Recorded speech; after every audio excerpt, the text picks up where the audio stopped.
Hi friends, welcome to SS Twins Kitchen. வீட்டில் இருக்கிற பொருளை வச்சு ஈஸியாக ஒரு ஈவினிங் ஸ்நாக்ஸ் எப்படி செய்கிறது அப்படின்னு பார்க்கலாம். இதுக்கு தேவையானது பொட்டேட்டோ, கோதுமை, முட்டை இது இருந்தாலே போதும். இது டீ டைமுக்கு சாப்பிடக்கூடிய ஒரு சூப்பரான ஸ்நாக்ஸ்னே சொல்லலாம். வாங்க வீடியோக்குள்ளே போகலாம். அதுக்கு முன்னாடி சேனலை சப்ஸ்கிரைப் பண்ணாதவங்க பண்ணிவிடுங்க. நான் 3 பொட்டேட்டோவை பாயில் பண்ணி வச்சுருக்கேன். இதை நல்லா ஸ்மாஷ் பண்ணி எடுத்துக்கலாம். அதுக்கப்புறமா நம்ம ஒவ்வொரு இன்க்ரீடியண்ட்டாக இதில் ஆட் பண்ணிடலாம். நான் பொட்டேட்டோ பாயில் பண்ணும்போது உப்பு ஆட் பண்ணலை. பாருங்கள், பொட்டேட்டோ நல்லா ஸ்மாஷ் பண்ணியாச்சு.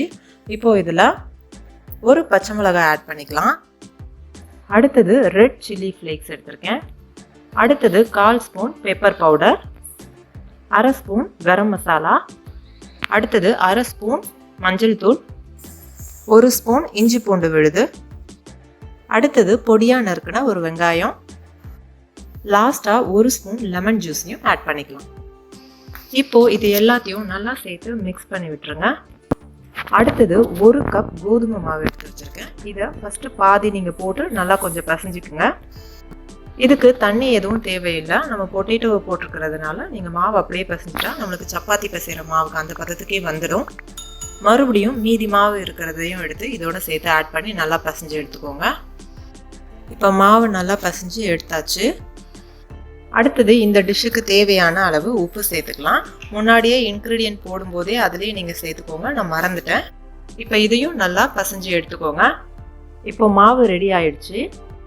இப்போ ரெடி பண்ணி வச்சுருக்கிற மாவை 2 செப்பரேட்டாக பிரிச்சுக்கோங்க. அதில் ஒரு பார்ட்டை எடுத்து லைட்டாக கொஞ்சம் மாவு மட்டும் தூவிட்டு அதில் வச்சு கொஞ்சம் சப்பாத்தி மாவு மாதிரியே கையாலேயே நீங்கள் தட்டி விடுங்க. தேய்க்க தேவையில்லை. கையில் ஒட்டுன்றதுனால கொஞ்சம் மாவு போட்டுக்கோங்க. எவ்வளோ மெலிசாக தட்ட முடியுமோ அந்த அளவுக்கு நீங்கள் அதை தட்டி எடுத்துக்கோங்க. இப்போ ரெடி பண்ண இந்த பேஸை ஒரு பிளேட்டில் மாற்றிட்டு இன்னொரு பார்ட்டையும் அதே மாதிரி தட்டி வச்சுக்கோங்க. நான் 3 முட்டையை வேக வச்சு ஆஃபாக கட் பண்ணி எடுத்து வச்சுருக்கேன். இப்போ அந்த கட் பண்ண முட்டையை எடுத்து நம்ம இப்போ தட்டி வச்சுருக்கிற அந்த பேஸ் மேலே அப்படியே கொஞ்சம் கேப் விட்டு வைங்க. அடுத்தது ரெடி பண்ணி வச்சுருக்கிற இன்னொரு பேஸை எடுத்து இதை அப்படியே க்ளோஸ் பண்ணுற மாதிரி முட்டை மேலே போட்டு கவர் பண்ணுங்கள். எல்லா பக்கமும் நல்லா ஒட்டுற மாதிரி நல்லா அழுத்தி விட்டுருங்க. அடுத்ததாக அதை பீஸா மாதிரி கட் பண்ணி எடுத்துருங்க. எல்லாத்தையும் இதே மாதிரி ட்ரையாங்கிள் ஷேப்பில் கட் பண்ணி எடுத்து வச்சுக்கோங்க.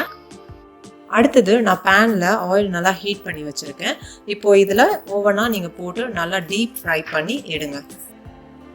நல்லா 2 பக்கமும் திருப்பி விட்டு நல்லா கோல்டன் ப்ரௌன் கலரில் முறுமுறுன்னு வர வரைக்கும் அதை நீங்கள் ஃப்ரை பண்ணுங்கள்.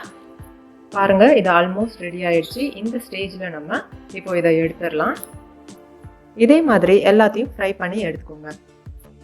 அவ்வளோதாங்க, டீ டைம் ஸ்நாக்ஸ் ரெடி ஆயிடுச்சு. இதை நீங்கள் வீட்டில் ட்ரை பண்ணி பாருங்கள். ட்ரை பண்ணி பார்த்துட்டு எப்படி இருந்ததுன்னு கமெண்ட்ஸில் சொல்லுங்கள். இந்த வீடியோ பிடிச்சிருந்தா லைக் பண்ணுங்கள், ஷேர் பண்ணுங்கள். தேங்க்ஸ் ஃபார் வாட்சிங்.